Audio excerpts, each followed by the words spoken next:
Hi everyone, कैसे हैं आप लोग? तो अभी जैसा आपने फर्स्ट लेक्चर देख लिया जिसमें यूनिफॉर्मली एक्सेलरेटेड मोशन के कॉन्सेप्ट्स मैंने बताए थे। ठीक है।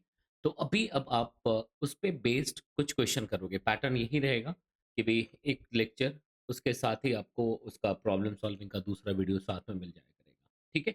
तो चलिए, इसमें हमने कुछ डिफरेंट टाइप्स के प्रॉब्लम्स रखे हुए हैं जो कि स्ट्रिक्टली उसी टॉपिक पे है जो आपने पढ़ा हुआ है अभी। ठीक है। इसमें मैंने कुछ एसबीटी से क्वेश्चंस रखे हुए हैं, कुछ अलग-अलग सोर्सेज़ से रखे हुए हैं, कुछ जेईई के भी पुराने क्वेश्चंस भी रखे हुए हैं, ताकि आपको एक आइडिया भी मिलता जाए कि हाँ भाई, किस तरह से मतलब कितना रिलेवेंस है किसी चीज़ का। ठीक है जी? तो चलिए प्रारंभ करते हैं। तो यहाँ से शुरू करते हैं। अब एक बहुत ही प्यारा-सा सवाल है। ठीक है? अब देखो, जो भी चीज़ें रह गई हैं ना, मतलब कुछ फ़ॉर्मूले रह जाएँगे जो उस पर्टिकुलर पार्ट पे होगा, तो मैं उसको इस क्वेश्चन वाले सीरीज़ में ज़रूर कवर कर दिया करूँगा। ठीक है? तो चलिए, अब यहाँ से प्रारंभ करते हैं हम लोग। तो अगर आप देखोगे, तो इस ये क्वेश्चन बड़ा ही अच्छा-सा क्वेश्चन है और थोड़ा दिमाग लगाना है आपको, और सिंपल कैलकुलेशन है, बहुत सिंपल कैलकुलेशन है, मुश्किल बिल्कुल भी नहीं आनी है। तो अगर आप क्वेश्चन को देखोगे तो ये इस तरह से गया है कि भई, a particle is moving along positive x axis, ठीक है, positive x direction, and is retarding uniformly. जो रिटार्डेशन है वो यूनिफॉर्म है बेटा। ठीक है। अब कह रहा है the particle crosses the origin at t zero and crosses the point x equals to 4 metre at 2 seconds. Find the maximum speed that particle can have at x equals to zero. मतलब उस particle के पास कितनी maximum possible speed हो सकती है जब वो x zero पे होगा। एट द सेम टाइम दूसरा पार्ट क्या है? Find the maximum value of retardation that the particle can have. मतलब मैक्सिमम रिटार्डेशन कितना हो सकता है और मैक्सिमम वेलोसिटी ओरिजिन पे कितनी हो सकती है। तो अगर आप इस क्वेश्चन को समझने की कोशिश करो, तो देखो, इसको कई तरीके से किया जा सकता है, बट जो बेस्ट पॉसिबल तरीका है मैं वहां से समझाता हूँ। सबसे पहले देखो, हमें जब भी इस वाले सीरीज में जब हम क्वेश्चंस कर रहे होंगे ना, डिफरेंट अप्रोच सीखेंगे। ये नहीं कि भाई मैथमेटिकली मैंने समझा दिया ये दन दन दन दन दन दन दन। ऐसा नहीं है बेटा, आपको समझना पड़ेगा कि यही स्टेप क्यों यूज किया, कैसे सोचते हैं, ये सारे पॉइंट्स पे आपको वर्क करना पड़ेगा, तब आपकी प्रॉब्लम सॉल्विंग बड़ी अच्छी हो जाएगी। ठीक है। टाइम टेकिंग प्रोसेस है, बट टाइम के साथ इम्प्रूव हो जाएगा, ये पक्की बात है। अब देखो, ये एक्स जीरो हो गया और ये टी जीरो पे है जी। और क्वेश्चन कह रहा है कि वो एक्स इक्वल्स टू 4 पे पहुंच जाता है, 4 मीटर पे पहुंच जाता है 2 सेकेंड्स पे। और इंपॉर्टेंट इंफॉर्मेशन ये है कि भी पार्टिकल के पास लगातार एक एक्सेलरेशन है जो कि नेगेटिव एक्स पे लग रहा है, मतलब रिटार्डेशन हो गया, बिकॉज पार्टिकल का जो मोशन है वो पॉजिटिव एक्स की तरफ है। ठीक है जी। वो पॉजिटिव एक्स की तरफ है, जो मूवमेंट है वो पॉजिटिव एक्स की तरफ है, और एक्सेलरेशन का डायरेक्शन टुवर्ड्स नेगेटिव एक्स है, मतलब ये रिटार्डेशन का रोल प्ले कर रहा है। अब क्वेश्चन समझना पड़ेगा कि यहाँ पे कितनी मैक्सिमम वेलोसिटी हो सकती है। अब इस क्वेश्चन को पूछने का लॉजिक ये है ना, कि भाई बहुत ज्यादा वेलोसिटी नहीं दे सकते। बहुत ज्यादा अगर वेलोसिटी दे देंगे तो क्या चीजें हो सकती है वो हमें समझना पड़ेगा। कि भाई 2 सेकंड्स में वो सिर्फ 4 ही मीटर नहीं चलेगा, तो तुम कहोगे हम रिटार्डेशन बहुत तगड़ा पुट कर देंगे। तो ये मैथमेटिकल जाल से निकलने का एक ही तरीका हो सकता है ना, कि भाई हम इसको इक्वेशन पे ले आए कि क्या कैसा हो सकता है, कंस्टेंट क्या है ये समझ आ रहा है। अगर हम we talk about the constant, वो क्या है बात समझ आ रही। कंस्टेंट ये है कि भाई यहाँ मैक्सिमम वेलोसिटी कितनी होगी। अब ये क्यों ऐसा है, क्योंकि देखो, अगर मैं कह दूं कि आप इसको ऐसा सोचो, रिटार्डेशन हटा दो, अगर रिटार्डेशन हटा दो, एक्सेलरेशन हटा दो, तब तुम कहोगे सर मैक्सिमम मिनिमम का नहीं, तब यहाँ पे एक ही वेलोसिटी होनी चाहिए। तब यहाँ पे एक ही वेलोसिटी होनी चाहिए, और वो कितनी होनी चाहिए? तो उस वेलोसिटी अगर हम बात करें, तो वो तुरंत कह दोगे सर इट शुड बी 4/2, मतलब वो 2 मीटर पर सेकेंड होनी चाहिए। मतलब ये एवरेज स्पीड हो गया क्या? ये एवरेज वेलोसिटी होना चाहिए, चाहे जैसे भी चल रहे हो, यूनिफॉर्म एक्सेलरेशन हो ना हो, जो भी हो, बट बिटवीन दीज 2 पॉइंट्स जो एवरेज वेलोसिटी है वो 2 मीटर पर सेकेंड ही रहना चाहिए। अब जो मैं बात कह रहा था ना कि भाई बहुत हाई स्पीड रखें, हाई वेलोसिटी रखेंगे तो हाई रिटार्डेशन रखना पड़ेगा, है ना? हाई रिटार्डेशन रखना पड़ेगा, तभी वो कम डिस्टेंस, तो वो जो जाल है उसको पकड़ने के लिए इसमें एक मैथमेटिकल रिलेशन हम ढूँढ लेते हैं। अब हम मान लेते हैं कि रिटार्डेशन जो है वो ए है। अब देखो डायरेक्शन ऑलरेडी लिखा हुआ है तो पीछे दिखाया जा सकता है, और यहाँ पे वेलोसिटी हमने u रख दिया और यहाँ पे v रख दिया, फाइनल वेलोसिटी। तो अब एक चीज जैसा मैंने बताया था कि जो भी पॉइंट्स उधर रह जाएगा यहाँ पे मैं बताता जाऊंगा। So whenever we have the motion with constant acceleration, जब भी हमारे पास कांस्टेंट एक्सेलरेशन के साथ कहानी होती है, जब भी हमारे पास कांस्टेंट एक्सेलरेशन के साथ मोशन है, तो एवरेज वेलोसिटी के लिए हम कुछ लिख सकते हैं। तो जब भी हमें एवरेज वेलोसिटी लिखना हो तो हम u plus v by two लिख सकते हैं। बट ये तभी लिख सकते बेटा, ये तभी लिख सकते हैं जब हमारे पास ये गिवन हो कि भैया कांस्टेंट एक्सेलरेशन है, और ऑब्वियसली 1D की बात तो कर ही रहे हम लोग। तो जब भी हमारे पास वन डायमेंशनल मोशन में कांस्टेंट एक्सेलरेशन है, तो अब ऐसा नहीं कि हमेशा कर दीजिएगा, नॉन यूनिफॉर्म एक्सेलरेशन है तब भी ये लिखेंगे तो गलत रिजल्ट देगा। ये क्यों आता है, ये बहुत सिंपल तरीके से आप सोच सकते हो कि इसमें कोई ऐसा मुश्किल काम नहीं है। ठीक है, अगर हम देखें तो ऐसा क्यों आता है, बड़े आराम से लिख सकते हैं इनिशियल वेलोसिटी फाइनल वेलोसिटी, क्योंकि एवरेज वेलोसिटी जो होगा वो टोटल डिस्टेंस अपॉन टाइम हो जाएगा। डिस्टेंस को UT plus half eighty square लिखिए और उसमें वी को अलग कर दीजिए तो आपको ये मिल जाएगा। ठीक है, तो ये याद रखना है।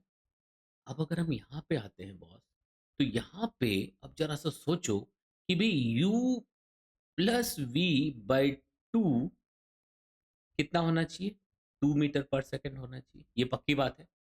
अब सिंपल कैलकुलेशन मैथ्स पे आ जाइए कि भाई साहब आप v को ज्यादा से ज्यादा क्या कर सकते हो, तुम v के लिए तुम क्या कर सकते हो, v को आप ज्यादा, यहाँ पे अगर हमें u के ये फिक्स्ड है, ये फिक्स्ड है, तो u को अगर मैक्सिमाइज करना है तो v को मिनिमम मिनिमाइज करना पड़ेगा। तो v की मिनिमम वैल्यू कितनी हो सकती है, नेगेटिव हो नहीं सकती, क्योंकि भाई वेलोसिटी इस तरफ है, अगर किसी एक एंड पे जीरो हो गया तो वहीं से उल्टा चलना शुरू हो जाएगा। तो ये पक्की बात है कि भाई v के लिए हम नीचे से नीचे जाएं तो v मिनिमम जीरो लिख सकते हैं एक स्पेशल केस में। और जब v जीरो होगा, अगर मैं v को जीरो लिखता हूं तो u जो होगा वही मैक्सिमम होगा, अगर इस मैथमेटिकल रिलेशन पे जाएं। अगर हम इस मैथमेटिकल रिलेशन पे आते हैं तो u plus v by two, तो u plus v by two को 2 होना है, तो u की अगर हमें मैक्सिमम वैल्यू चाहिए तो डेफिनेटली v मिनिमम होना पड़ेगा, और v मिनिमम जीरो हो सकता है, तो हमें क्या होगा, तो u मैक्सिमम बाई टू को 2 मीटर पर सेकेंड लिख सकते हैं क्या। तो देखो u मैक्सिमम आ गया, it would be 4 metre per second. समझ आई बात, मतलब 4 से ज्यादा रखने का मतलब क्या हो गया, 4 से ज्यादा रखने का मतलब एवरेज हम 2 रख ही नहीं पाएंगे। एवरेज 2 से ज्यादा हो जाएगा तो ये रिजल्ट गलत हो जाएगा, क्योंकि 2 सेकेंड्स में उसको 4 मीटर का डिस्टेंस ट्रेवल करना है, क्योंकि उसको 2 सेकेंड्स में 4 मीटर का डिस्टेंस ट्रेवल करना है। बात समझ आ गई। तो यहाँ पे अब u के लिए मैक्सिमम इतना हो गया, मतलब कहने का ये मतलब हो गया कि u का मैक्सिमम वैल्यू तुम 4 मीटर पर सेकेंड रख सकते।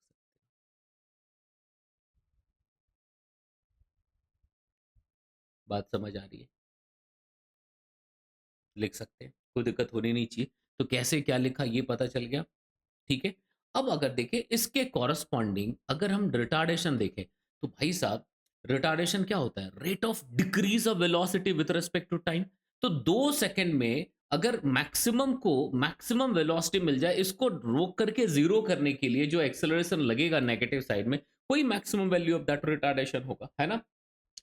तो 4 मीटर पर सेकेंड को घटा के जीरो करना है इन 2 सेकेंड्स, तो कितने रिटार्डेशन की जरूरत पड़ेगी, डेफिनेटली ऑपोजिट डायरेक्शन में acceleration 2 metre per second square चाहिए होगा। तभी तो तुम देखोगे v equals to you plus A t, तो v को जीरो कर दोगे, u 4 है माइनस a इंटू टी, तो t का टाइम टाइम 2 दिया हुआ है, तो तुम्हारे पास a कितना आ गया, 2 मीटर पर सेकेंड स्क्वायर। बात समझ आई। तो जो मैक्सिमम रिटार्डेशन पॉसिबल है वो कितना हो सकता है, 2। क्योंकि अगर इससे ज्यादा रखेंगे, अगर इससे ज्यादा रखेंगे तो पार्टिकल यहां पहुंच ही नहीं पाएगा, क्योंकि तुम v से ज्यादा, v को 4 से ज्यादा रख नहीं सकते। तो ये कुल मिला करके देखेंगे तो बड़ा प्यारा सा सवाल था, जहां पे एक्सेलरेशन रिटार्डेशन दिखाना था हमें। तो मेरे ख्याल से ये बात आपको समझ आ गई होगी, मुझे लगता नहीं कि कहीं भी कोई दिक्कत की गुंजाइश है यहाँ पे। ठीक है, अब आगे चलते, तो बट यहाँ पे ये इन्फॉर्मेशन आपके पास आई, तो ये याद रखिएगा भाई, ये ये जरूर याद रखिएगा कि विथ कांस्टेंट एक्सेलरेशन अगर मोशन है तो average velocity can be written as u plus v by two, ये काम का फॉर्मूला हो जाएगा। ठीक है, मेरे ख्याल से बातें आपको बहुत अच्छे से समझ आ गई। अब ये देखो, ये बड़ा फ़ेमस क्वेश्चन है, फ़ेमस मतलब हर जगह ये सवाल दिख जाता है, ठीक है? बट इस सवाल से सीखने को बहुत कुछ मिल जाएगा अगर हम सिंपल ग्राफ एंड उन सब की बात करें। अब टेंशन मत रखिएगा, एक डिफरेंट एक अलग लेक्चर आएगा जिसमें कि हम लोग ग्राफ के सभी क्वेश्चन्स कर रहे होंगे, ठीक है? तो आपको परेशान होने का कोई मतलब नहीं है इसमें। अब देखो, अब कह रहा है एक कार है वो एक्सेलरेट होता है, accelerates from rest at a constant rate alpha for some time, after which it decelerates at the constant rate of beta to come to rest. If the total time lapses t seconds, find the maximum velocity reached and total distance traveled। अब इसको वैसे देखेंगे तो time लग जाएगा, but इसको simple graph से अगर सोचो तो कहानी बहुत आसान हो जाएगी आपके लिए। अगर बहुत सिंपल तरीके से इसको सोचो तो आप ये कह दो कि अच्छा जी, वी मैक्स पूछा है, कोई बात नहीं, ठीक है। नेक्स्ट जो इसका लेक्चर होगा वो बहुत मज़ेदार हो जाएगा, क्योंकि उसमें हम लोग non uniform acceleration and different types के ग्राफ्स रख रहे हो, या फिर मैं कोशिश करूंगा कि ग्राफ को अलग ही कर दूं, ठीक है। देखो, मतलब नेक्स्ट जो होगा उसमें कैलकुलस ही यूज़ कर रहे होंगे जब हम नॉन यूनिफ़ॉर्म एक्सेलरेशन की बात कर रहे होंगे। और तसल्ली रखिएगा और हड़बड़ी मत मचाइएगा। हर दिन एक-एक अगर सब टॉपिक कंप्लीट करते चले गए, तो अब समझिए 30 दिन में 30 सब टॉपिक कंप्लीट होगा और अच्छे से होगा, ठीक है? अब अगर आप देखोगे, तो कार एक्सेलरेट्स फ्रॉम रेस्ट, अगर मैंने वी रखा और यहाँ पे टाइम रख दिया, तो अगर रेस्ट मतलब 0 से शुरू हो रहा है, मतलब इनिशियल वेलोसिटी 0 रखनी है। अब एक्सेलरेट होता है विद दिस रेट अल्फा, मतलब slope of the line tan theta जो है वो अल्फा होना चाहिए, मतलब इसको हम ऐसा ले जाएंगे। अब यही मैक्सिमम वेलोसिटी वाला पॉइंट हो गया क्या, यहाँ पे आकर के इसकी वेलोसिटी मैक्सिमम हो जाएगी, जिसको हमने वी नॉट लिख दिया। अब इसके बाद अब यहीं पे हम लोग सारी कहानी लिख देते कि जो स्लोप होगा, मान लो इसको हमने थीटा वन लिख दिया जी, स्लोप को हमने थीटा वन लिख दिया, इसमें कोई दिक्कत होनी नहीं चाहिए। तो अगर स्लोप को थीटा वन लिख दिया बेटा आपने, तो अब क्या होगा सर, इसके बाद उसमें रिटार्डेशन शुरू हो जाता है, मतलब नेगेटिव एक्सेलरेशन पॉजिटिव वेलोसिटी उसके ऑपोजिट एक्सेलरेशन लगना चाहिए, तो स्लोप डेफिनेटली अब नेगेटिव होगा। तो मैं इसको क्या करूंगा, ऐसा दिखा दूंगा क्या, ये देखो। तो ये अब हमारा ये जो पहला था, तो मैं टेन थीटा वन को अल्फा लिख दूं तो कोई प्रॉब्लम है क्या? कल की क्लास में मैंने बताया था कि जब भी स्लोप ऑफ द लाइन लिखते हो, जब भी स्लोप ऑफ द लाइन लिखते हो, तो वहां पे हम उसको क्या लिख सकते हैं, अगर वीटी ग्राफ है तो एक्सेलरेशन हमने लिख दिया। अब इसको कुछ थीटा टू एज्यूम कर लेते हैं बेटे जी। तो अब टेन थीटा टू का मैग्नीट्यूड कितना हो जाएगा, बीटा। यहाँ तक बातें समझ आ गई? अब देखो तो ये मान लो टी टाइम लगा इसको यहाँ से यहाँ तक पहुंचने में, अच्छा सॉरी, टी गिवन है तो इसको टी टी डैश लिख दीजिए, और यहाँ से फिर क्या हो गया, टी डबल डैश लिख दीजिए। यहाँ तो बात समझ आ रही है? तो पहले टी डैश लगा, उसके बाद टी डबल डैश लगा और फाइनली पहुंच गए। अब तुमसे कहा गया फाइंड द मैक्सिमम वेलोसिटी। अब तुम्हें मैथमेटिकल ब्रेन अप्लाई करना है कि कैसे हम सॉल्व करें, कैसे कैलकुलेट करें। तो अब बेटे जी टोटल टाइम इज टी, तो तुम्हारे पास इमीडिएटली एक इंफॉर्मेशन है ना, T dash plus T double dash is simply T. और टी डैश ही यहाँ पे देखोगे, देखना ध्यान से समझना, अगर हम इस टी डैश की बात करें तो ये टेन थीटा वन के साथ लिख सकते हैं क्या? देखो, मैं यहाँ पे लिख देता हूँ, t dash can be written as, अब देखो बहुत सिंपल है कि भाई अगर मैं यहाँ से टेन थीटा वन लिखता, तो टेन थीटा वन को v naught upon t one लिख लेता, तो टी डैश लिख लेता, तो टी डैश कितना हो जाएगा सर, टी डैश को हम यहाँ पे लिख सकते हैं v naught upon tan theta one, and tan theta one is alpha, लिख सकते हो सर।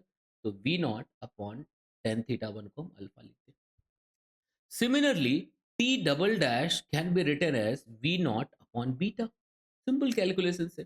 तो अब अगर आप यहाँ पे पहुंचते हो तो क्या कर सकते हो, टी डैश के प्लेस पे क्या रख देंगे, v naught upon alpha plus v naught upon beta should be equal to t. सब कुछ नोन है, सिर्फ वी नॉट पता करना है। वी नॉट निकल आया sir, v naught is simply alpha beta into t upon beta plus alpha, उसको अल्फा प्लस बीटा ही लिखते हैं, तो मुझे नहीं लगता कि कोई दिक्कत होगी। ये वी नॉट आ गया, तो मुझे लगता नहीं कि कोई भी परेशान होने वाला मामला था। तो पहले का रिजल्ट आ गया, what would be the maximum velocity reached, निकल आया।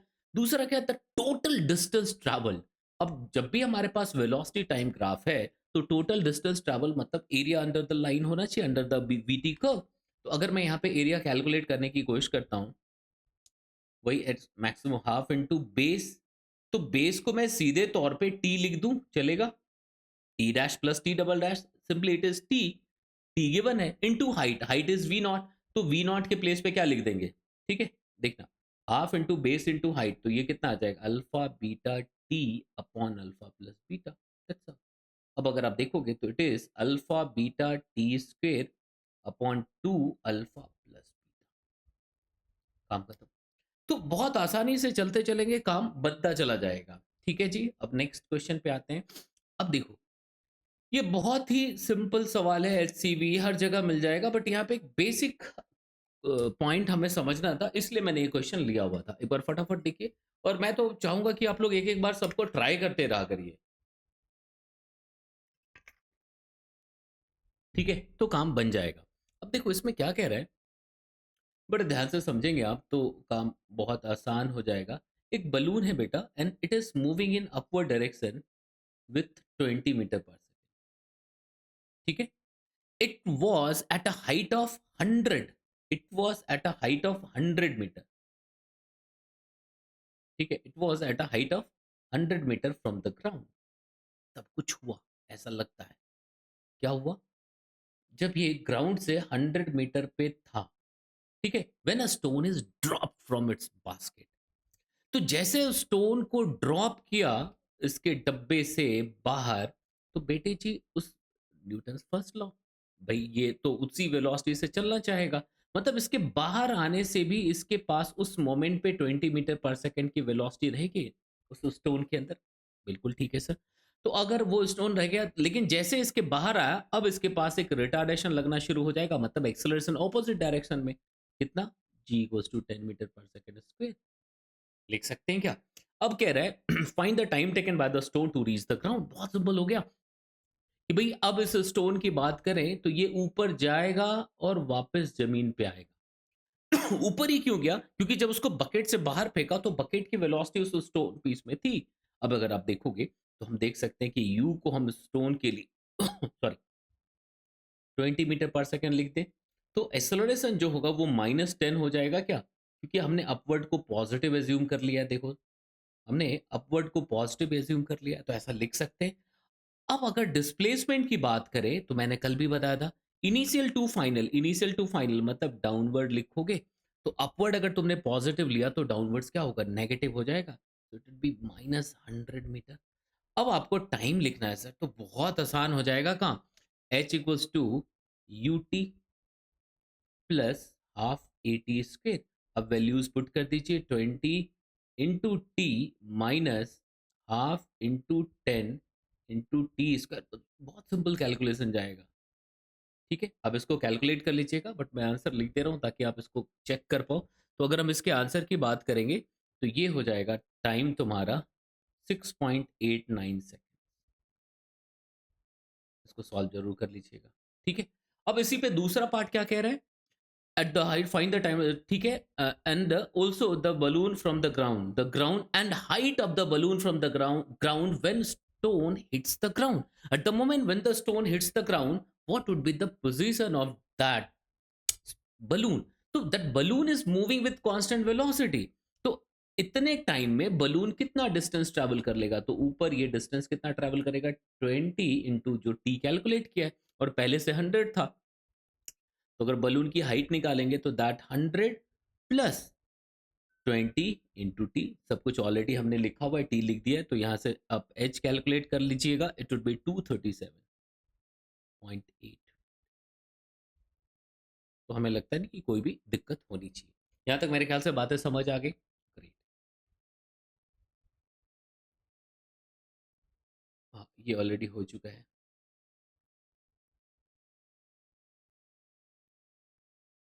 अब देखो, ये जे मेन का सवाल है जी। अब तुरंत कर सकते हैं। अब ये कल मैंने बताने की कोशिश की थी, बट अब इसमें बड़े आसानी से लिख सकते हो कि भाई from a tower of height H a particle is thrown vertically upwards with फलाना फलाना। अब इसमें क्या लिखोगे? ये देख,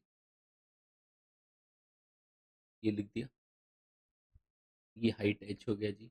और इस पार्टिकल को कितने से फेंक दिया है? यू से फेंक दिया, यू से फेंक दिया जी।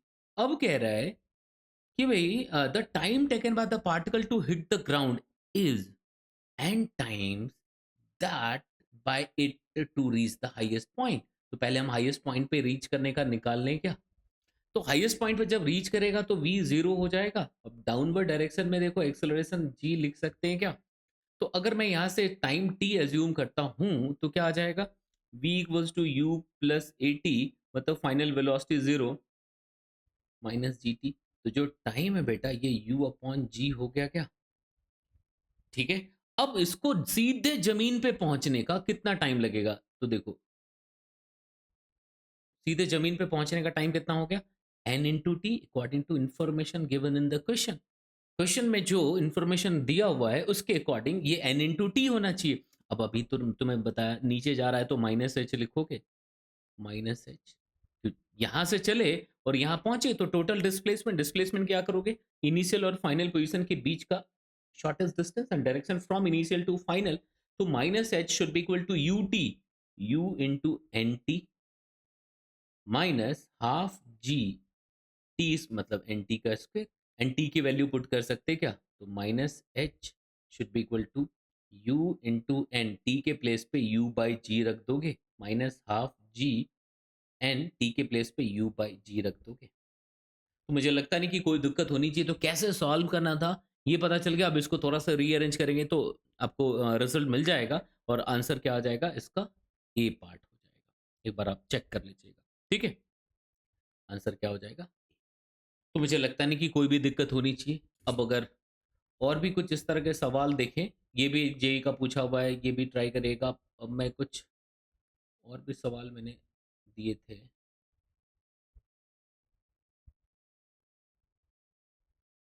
ठीक है, उसको मैं असाइनमेंट्स में डाल दूंगा, इसमें मिस हो गया शायद। मैं एक बार उस पैटर्न को, अच्छा हाँ, एक ये देखो 2019 का पूछा हुआ है सर। अब इसमें क्या कह रहा है? In a car race on a straight path car A takes time t less than car b at the finish and passes finishing point with speed v more than that of car b। तो इसको बहुत simple तरीके से शुरू कर लीजिए आप कि भी मान लो कार ए है, ठीक है जी, और यहीं पे कार बी है। तो दोनों क्या है? In a car race on a straight path A takes a time T less than car B. तो अगर मान लो ए को टी ए टाइम लगता है तो बी को कितना टाइम लग जाएगा? टी ए प्लस टी लग जाएगा क्या? क्योंकि ए को कम टाइम लग रहा है, ठीक है, तो बी को ए से ज्यादा लगेगा, तो ऐसा लिखना बड़ा आसान हो जाएगा, ठीक है। अब and passes finishing point with a speed v more than that of v। अब मान लो v जो है b, vb से यहां निकलता है, तो ये कितने से जाएगा? vb प्लस v से जाएगा। बिल्कुल क्लियर है। Both the cars start from rest you zero, और यहाँ पे भी यू क्या हो जाएगा? जीरो। यहाँ तक बातें समझ आ रही है सबको? कोई दिक्कत होनी नहीं चाहिए। Both the car start from rest and travel with constant acceleration. देखो ये ए1 से जा रहा है और ये ए2 से जा रहा है। Then v is equal to, sir बड़े आसानी से, भाई दोनों का डिस्टेंस बराबर है, तो दोनों का डिस्टेंस अगर बराबर है तो हम क्या लिख सकते हैं? हाफ। तो दोनों हाफ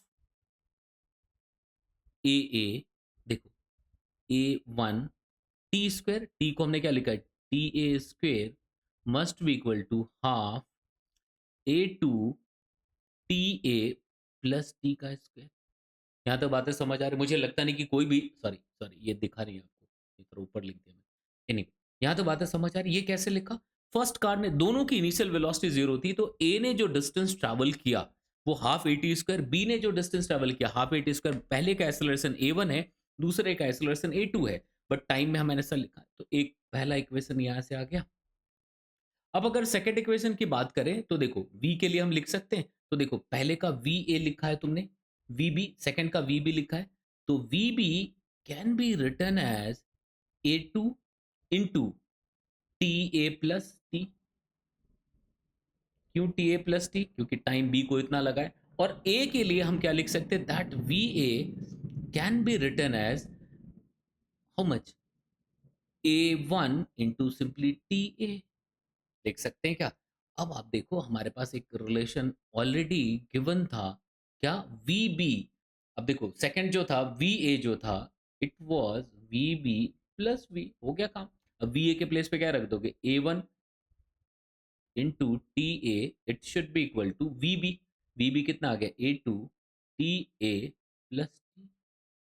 लिख सकते हैं? समझ आ गई बात? अब इन दोनों इक्वेशन को देखेंगे, अब रिजल्ट तक पहुंचेंगे तो अगर इसको भी सॉल्व कर लीजिएगा, अगर इसके आंसर की बात करेंगे तो ये ठीक है। तो मुझे लगता नहीं कि कोई भी दिक्कत होनी चाहिए। एक दो और तरह के सवाल क्या हो सकते हैं, मैं आपको फटाफट समझाने की कोशिश करता हूँ। कई बार ऐसा कह देगा कि a ball is dropped from some height, a ball is dropped from some height and it covers फलाना डिस्टेंस इन फलाना लास्ट 3 सेकेंड्स और 2 सेकेंड्स। तो अब इसमें देखो, कह देगा कि लास्ट 2 सेकेंड में उसने अगर एच ट्रेवल किया है तो फाइंड द टोटल हाइट। तो बेस्ट तरीका क्या होता है कि आप यहाँ पे वेलोसिटी वी एज्यूम कर लो, और ये आखिरी के 2 सेकेंड में दिया होगा या 3 सेकेंड का, क्योंकि बच्चे रट लेते हैं एन सेकेंड के हिसाब से, एन सेकेंड वाला। ठीक है, लेकिन ये 2 सेकेंड भी तो दे सकता है, 3 सेकेंड्स भी तो दे सकता है। So question is like a ball is dropped from some unknown height and it covers h in last 2 seconds. Then find the total height. Then find the total height of the fall of the ball. ऐसा कुछ। तो यहाँ पे आप v assume कर लो, तो second part के लिए इनिशियल वेलोसिटी हो गया, तो हम क्या लिख सकते हैं? h equals to v into two plus half into g t square. तो t के प्लेस पे आप 2 लिखोगे क्या? लिख सकते हो। अब अगर आप यहाँ से लिखोगे तो फर्स्ट पार्ट के लिए ये फाइनल वेलोसिटी है, तो फर्स्ट पार्ट में अगर इसने एच डैश डिस्टेंस ट्रैवल किया तो हम क्या लिख सकते हैं? V square equals to u square, u तो जीरो है, जीरो है, तो प्लस 2 as, तो 2 इंटू जी इंटू एस मतलब एच डैश। हो गया जी सीधे तौर पे। अब यहाँ से एच डैश निकल गया तो फाइनल हाइट निकालनी है आपको, तो सीधे सीधे एच डैश प्लस एच लिख देंगे क्या? तो जब भी वन डायमेंशनल मोशन है कांस्टेंट एक्सेलरेशन के साथ, तो क्या कहानी लिखनी थी आपको? समझ आ गया कि यहाँ से कहीं कोई परेशान होने वाला मामला नहीं। एक और लिख दीजिए कि अगर nth सेकंड में distance travel, total displacement in nth second, nth second में, nth सेकंड में अगर बात करेंगे, तो अगर nth सेकंड में बात करेंगे आप, तो nth सेकंड कैलकुलेट करने के लिए एस nth लिखोगे तो u plus A by two, 2n-1। ये कैसे लिखा होगा ये भी आप बिल्कुल समझ सकते हो कि आप क्या करोगे? nth कैलकुलेट करना है तो एस एन माइनस वन, कि भाई टी सेकंड में जितना ट्रेवल किया और t-1 में जितना ट्रेवल किया उसमें से सब्ट्रैक्ट करेंगे तो उस पर्टिकुलर सेकंड में कितना डिस्टेंस ट्रेवल किया गया है वो पता चल जाएगा क्या? बस। अब इसको तुम ऐसा लिख सकते हो कि u into n plus half a n square, where a is the acceleration, minus u into n-1 plus half a n-1 का स्क्वायर। तो इसको जब सॉल्व करेंगे विल बी गेटिंग दिस। ठीक है, तो मुझे लगता नहीं कि कोई भी दिक्कत होनी चाहिए किसी भी बच्चे को। तो अभी देखो धीमे धीमे थोड़ी फ्रिक्वेंसी को और फिक्स करेंगे और सब कुछ स्मूथ कर लेंगे। तो आइडिया यही है कि भी एक एक टॉपिक, सब टॉपिक पढ़ें, उस पर क्वेश्चन करें, पढ़े क्वेश्चन करें, और धीमे धीमे आप सीखते चले जाएंगे, कॉन्फिडेंस बिल्ड होगा और फिजिक्स समझ जाओगे। ठीक है, वो हल्ला हंगामा मचाने से मुझे नहीं लगता कि कोई फायदा है। आपने भी देख लिया इस चीज़ को, अगर तसल्ली से, अगर ढंग से फोकस्ड होकर पढ़ा जाए, बहुत हंगामा करके तो कुछ भी नहीं मिलना। ठीक है, तो चलिए फिर आपसे फिर से मुलाकात होती है। तो जो अगला जो लेक्चर होगा उसमें क्या करेंगे हम लोग? कैलकुलस वाला पार्ट, क्योंकि नॉन यूनिफॉर्म एक्सेलरेशन के साथ चल रहे होंगे तो डेफिनेटली हमें कैलकुलस का उपयोग करना पड़ेगा। तो दूसरा लेक्चर वो होगा। थर्ड लेक्चर में मैं हर एक तरह के ग्राफ जो हम काइनेमेटिक्स में यूज करते हैं उस पे चले जाएंगे। ठीक है, देन उसके बाद रिलेटिव मोशन और फिर मोशन इन 2D, इस तरह से गाड़ी बढ़ती जाएगी। अगले एक दो दिनों में ही 12th वाला पार्ट पे स्टार्ट कर लेंगे, बट पहले आप एक बार थोड़ा सा मोमेंटम बना लीजिए। ठीक है, मुझे उम्मीद है आपको चीज़ें समझ आ रही होंगी, एंड टोटल कंप्लीटली जो एग्जाम का पैटर्न है उस पर फोकस्ड है। ठीक है, चैप्टर जैसे खत्म होगा तो एक मिक्स्ड असाइनमेंट्स भी मिल जाएगा, जिसमें सभी अच्छे सवाल, चाहे वो पाथफाइंडर का हो, यूरोडोब को का हो, पीवाईक्यूज हो, ठीक है, एसपीटी का हो, जो भी अच्छे क्वेश्चन है उसको मैं इंक्लूड कर दूँगा। ठीक है, तो चलिए फिर आपसे मुलाकात होती है। शेयर लाइक जरूर कर दीजिएगा अगर आप कर सकते हैं तो। ठीक है, और अगर आपके मन में कुछ विचार है तो आप कमेंट बॉक्स का इस्तेमाल करना मत भूलिएगा। ठीक है, चलिए।